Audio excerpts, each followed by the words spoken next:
മുഖം മനസ്സിൻ്റെ കണ്ണാടിയാണ്. അപ്പോൾ നമ്മുടെ മുഖം കണ്ണാടി പോലെ തിളങ്ങാൻ വേണ്ടിയിട്ടുള്ള നല്ലൊരു അടിപൊളി ഫേസ് പാക്കായിട്ടാണ് ഞാൻ വന്നിട്ടുള്ളത്. നമ്മൾ വെയിലൊക്കെ അടിച്ചു കഴിഞ്ഞാൽ ടാനൊക്കെ മാറി നല്ല ഫ്രഷ് ആവാൻ വേണ്ടിയിട്ടും പിന്നെ പെട്ടെന്ന് തന്നെ നമുക്ക് എവിടെയെങ്കിലും ഒരു ഫംഗ്ഷന് പോകണമെങ്കിൽ നമ്മൾ ഫേഷ്യൽ ചെയ്യാൻ വേണ്ടി ബ്യൂട്ടി പാർലറിലൊന്നും പോകേണ്ട ആവശ്യമില്ല. നമ്മുടെ വീട്ടിലുള്ള സാധനങ്ങൾ ഉപയോഗിച്ചിട്ട് നമുക്ക് ചെയ്യാം. അതിന് വേണ്ടി ഞാനിവിടെ എടുത്തിട്ടുള്ളത് ഒരു തക്കാളിയുടെ പകുതി നീര് പിഴിഞ്ഞൊഴിച്ചതാണ്. അപ്പോൾ നിങ്ങളതുപോലെ പിഴിഞ്ഞൊഴിച്ചതിന് ശേഷം ഇതിൻ്റെ ഉള്ളിലുള്ള ഈ സംഭവങ്ങൾ കളയാതെ ഇത് മാറ്റി വെക്കണം. അതെന്താ ചെയ്യേണ്ടതെന്ന് പിന്നീട് ഞാൻ പറഞ്ഞു തരാം. പിന്നെ ഞാൻ എടുത്തിട്ടുള്ളത് പഴുത്ത മാങ്ങയാണ്. പഴുത്ത മാങ്ങ, ആ മാങ്ങയുടെ പകുതിയൊന്നും എടുക്കേണ്ട, ഒരു കാൽഭാഗവും വേണ്ട, അതിൻ്റെ ഒരു ചെറിയൊരു പീസ്, ഈ ഞാൻ മുറിച്ചിട്ടുള്ള ഇത്രയും ഒരു പീസ് മാത്രം മതി. പിന്നെ മാങ്ങ എടുക്കുമ്പോൾ നല്ല പഴുത്തതാണെന്ന് ശ്രദ്ധിക്കണം. അപ്പോൾ അതിൻ്റെ ഉള്ളിലുള്ള ആ ഒരു പൾപ്പ് ഞാനൊരു സ്പൂണിൽ എടുത്തിട്ടുണ്ട്. ഈ തക്കാളി നീര് നമ്മൾ പിഴിഞ്ഞത് ഏകദേശം ഒരു സ്പൂൺ തന്നെ ഉണ്ട്. മാങ്ങയും ഒരു സ്പൂണ് തന്നെയാണ് നമ്മൾ അളവെടുത്തിട്ടുള്ളത്. അപ്പോൾ ഈ തക്കാളി നീരിലേക്ക് മാങ്ങ ആഡ് ചെയ്യാം. ഇനി നിങ്ങളുടെ വീട്ടിൽ മാങ്ങ ഇല്ലെങ്കിൽ ബാക്കിയുള്ള മാങ്ങ ഒഴിച്ചിട്ട് ബാക്കിയുള്ള ഐറ്റംസ് വെച്ചിട്ടും ഈ പാക്ക് നിങ്ങൾക്ക് തയ്യാറാക്കാം.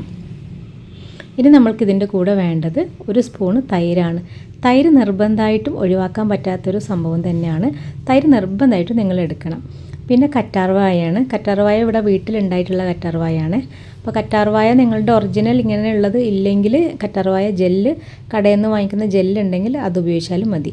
ഞാനിതാ ഇത്രയും ഒരു പീസാണ് എടുത്തിട്ടുള്ളത്. ഇനി ഇതിൻ്റെ സൈഡിലുള്ള മുള്ളൊക്കെ കളഞ്ഞതിന് ശേഷം അതിൻ്റെ ഉള്ളിലുള്ള ആ ജെല്ല് ഒരു സ്പൂണ് വെച്ചിട്ട് നമുക്ക് ഇതുപോലെ ഒന്ന് എടുക്കാം. ആ ഉള്ളിലുള്ള പൾപ്പ് മാത്രം എടുത്താൽ മതി കേട്ടോ.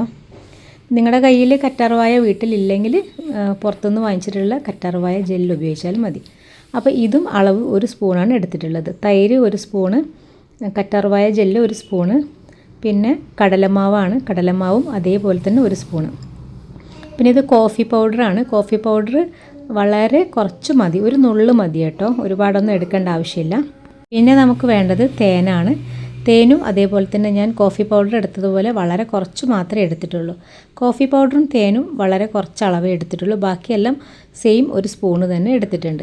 പിന്നെ മാങ്ങ നമ്മൾ കൈകൊണ്ട് ശരിക്കൊന്ന് ഉടച്ചു കൊടുക്കണം. ഇനി ഇതെല്ലാം കൂടെ നന്നായിട്ട് മിക്സ് ചെയ്ത് യോജിപ്പിച്ചെടുത്തിട്ടുണ്ട്. പിന്നെ ഇതിലേക്ക് ഞാൻ എടുക്കുന്നത് ഉലുവപ്പൊടിയാണ്. ഉലുവ ഞാൻ ഇതിന് മുൻപ് പൊടിച്ചു വെച്ചത് കയ്യിലുണ്ടായിരുന്നു.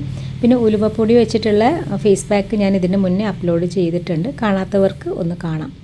അപ്പോൾ ഉലുവയും കൂടെ ഞാൻ ഇതിലേക്ക് ആഡ് ചെയ്തു. ഉലുവ ഒരു സ്പൂണ് ഫുള്ളായിട്ട് എടുക്കേണ്ട, ഒരു സ്പൂണിൻ്റെ പകുതി എടുത്താൽ മതി. ഇനി ഇതെല്ലാം കൂടെ നന്നായിട്ട് മിക്സ് ചെയ്ത് യോജിപ്പിച്ചെടുക്കാം. ഞാനിതിൽ ആഡ് ചെയ്തിട്ടുള്ള എല്ലാ സാധനങ്ങളും നമ്മുടെ വീട്ടിൽ ഉള്ള സാധനം വെച്ചിട്ടാണ് ചെയ്യുന്നത്.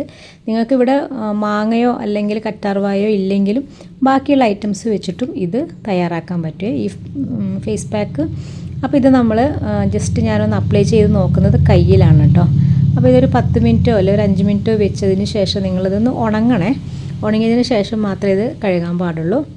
ഉണങ്ങിയതിന് ശേഷം ഒന്ന് വാഷ് ചെയ്ത് നോക്കുമ്പോൾ തന്നെ നിങ്ങൾക്ക് നല്ല റിസൾട്ട് കയ്യിൽ തന്നെ കാണാൻ പറ്റും.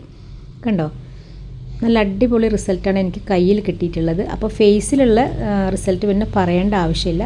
ഇത് കഴുകിയതിന് ശേഷമുള്ള റിസൾട്ടാണ് കേട്ടോ ഇത്.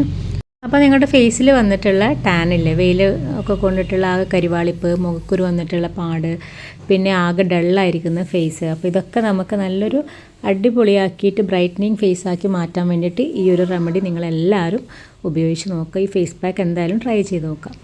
തക്കാളി ഞാൻ പിഴിഞ്ഞതിൻ്റെ ബാലൻസ് എന്താ ചെയ്യേണ്ടതെന്ന് പറയാമെന്ന് പറഞ്ഞില്ലേ. അപ്പോൾ അതിൽ നമ്മൾ കുറച്ച് ഷുഗർ ഇട്ടിട്ട് ഫേസ് നന്നായിട്ട് സ്ക്രബ് ചെയ്യാം. സ്ക്രബ് ചെയ്തതിന് ശേഷം മാത്രം നിങ്ങൾക്ക് ഈ ഒരു ഫേസ് പാക്ക് അപ്ലൈ ചെയ്യാം. അപ്പോൾ വീഡിയോ എല്ലാവർക്കും യൂസ്ഫുള്ളായിട്ട് തോന്നിയിട്ടുണ്ടെങ്കിൽ ലൈക്ക് ചെയ്യാനും ഷെയർ ചെയ്യാനും സബ്സ്ക്രൈബ് ചെയ്യാനും ഹൈപ്പ് ചെയ്യാനും മറന്നു പോകരുതേ. അപ്പോൾ എല്ലാവരും ഒന്ന് ട്രൈ ചെയ്ത് നോക്കിയിട്ട് ഫീഡ്ബാക്ക് അറിയിക്കാം. ഇത്രയേ ഉള്ളൂ ഇന്നത്തെ വീഡിയോ. Take care, by.